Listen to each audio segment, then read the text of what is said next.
तो 2019-20 में जब देश में लोग कोरोना की मार झेल रहे थे, महामारी से मारे जा रहे थे ऑक्सीजन और दवाओं की कमी की वजह से, उस वक्त इस सरकार ने संसद में लेबर कोड को पारित करने का काम किया था।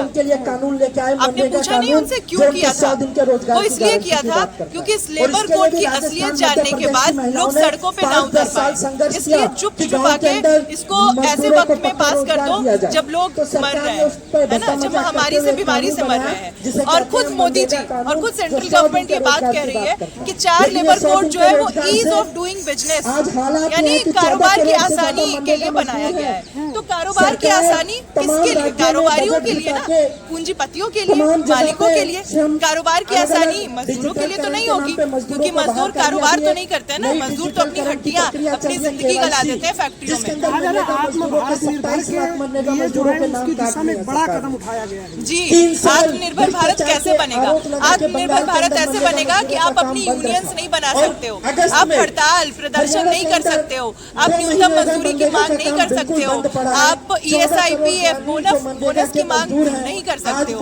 4 लेबर कोड जिसको मोदी जी बता रहे हैं कि ये देश के विकास में काम आएगा, उसके तहत ठेका प्रथा को कानूनी रूप दे दिया गया है। तो ऐसे बनेगा भारत आत्मनिर्भर कि जब जी चाहे आप लोगों को रखो और जब जी चाहे निकाल दो। वैसे पहले भी अगर हम देखें तो जो 44 श्रम कानून थे वो लागू नहीं होते थे। तमाम इंडस्ट्रियल एरियाज में हम जाकर के देख लें तो किसी मजदूर को मिनिमम वेज नहीं मिलता था, ESIPF पेंशन नहीं मिलता था। लेकिन हाँ, क्योंकि कागजी तौर पे हमें ये इस चीज का प्रावधान था, तो कई बार मजदूर जब सड़कों पे उतरते थे तो उन कानूनों को लागू करवा लेते थे। लेकिन अब ये कागजों पे भी जो था उसको भी सरकार ने खत्म कर दिया है। और जो रत्ती भर भी मालिकों के मुनाफे में एक ब्रेक आ रहा था ना, उसको भी अब स्पीड से दौड़ा दिया है कि अब मुनाफा खुले तौर पे तुम मजदूरों की हड्डियां निचोड़ो और अपने तिजोरियां भरो। आप उसको देख ही सकते हैं, जब ये सरकार सेना में ठेके पे भर्ती कर रही है।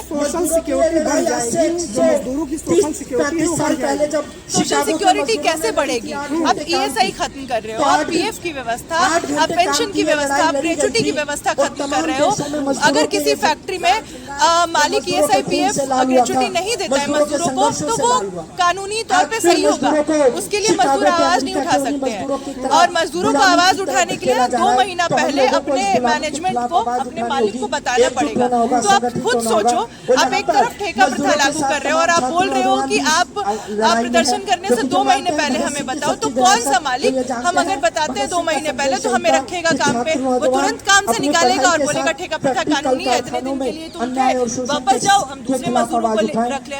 ले आओ छटनी, इन सबको कानूनी रूप से दिया गया है। किसी फैक्ट्री में 300 मजदूर है, मालिकों को पूछना नहीं पड़ेगा सरकार से छटनी करने से पहले, वो किसी भी वक्त छटनी कर सकते हैं।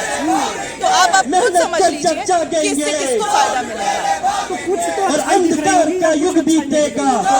मोदी जी के 11 साल के राज में आप महंगाई के सवाल पे, रोजगार के सवाल पे, तमाम सवालों पे 15 लाख का जो चुना था, इन सब चीजों के तरह ही आज जो लेबर कोड के बारे में भी ये जो लोगों को बरगलाने का काम कर रहे हैं, वो उसी कड़ी का एक हिस्सा है। जैसे 2 करोड़ रोजगार लोगों को मिल गया, जैसे झुग्गी के बदले पक्का मकान लोगों को मिल गया, जैसे अस्पतालों की इलाज की व्यवस्था बेहतर हो गई ना, उसी तरीके से ये लेबर कोड भी जो लेकर आए हैं और जिसके ये ढोल पीट रहे हैं कि ये आत्मनिर्भर बनेगा और इससे लोगों की स्थिति सुधरेगी, तो इससे मजदूरों, मेहनतकशों की स्थिति में तो कोई सुधार नहीं आने वाला है। इनके लिए फिर से ये एक जुमला, एक झूठ है।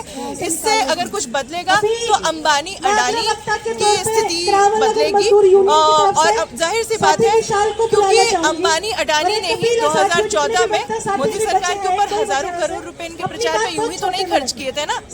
इन्होंने खर्च इसलिए ही किया था ताकि लेबर कोड जैसे कानून लाएं और इनके मुनाफे का आखिरी भी जो रोड़ा है ना उसको हटा। अलग अलग साथियों ने ये जो 4 लेबर कोड है उसके अलग अलग पहलुओं पर बात रखी। आगे क्या करने वाले?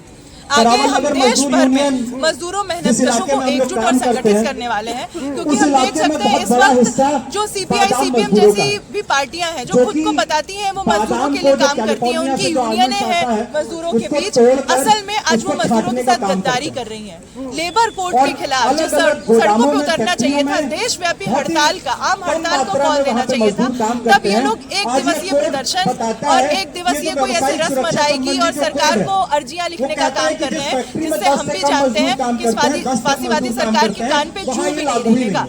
आज मेन आपत्तियां क्या है? कुछ आज जो यहाँ पे काम से निकालने का जो सबसे बड़ा सारे ही कोर्ट ब्लंडर्स हैं अपने आप में, ऊपर ले जाया गया है, जो पहले 100 मजदूरी को था, खत्म कर रहे हैं। सबसे बड़ा ब्लंडर आप खुद सोच के देखो, इस कोड के हिसाब से अगर कोई मजदूर 4,600-700 रुपए कमाता है तो ये कानूनी होगा, किसी को भी वो काम से क्लेम नहीं निकाला कर जा सकता सकता है। है और उसको आसान बनाया प्रतिदिन गया कमा रहा है तो इस उसको सरकार के हिसाब निकालने से को सही आसान बनाया है। गया है। अब आप खुद सोचो, यहाँ पे खड़ा कोई भी व्यक्ति मुझे बता दे कि 4,700 रुपए में क्या कोई परिवार अपना महीने का खर्च, अपना राशन ही क्या ठीक से चला सकता है?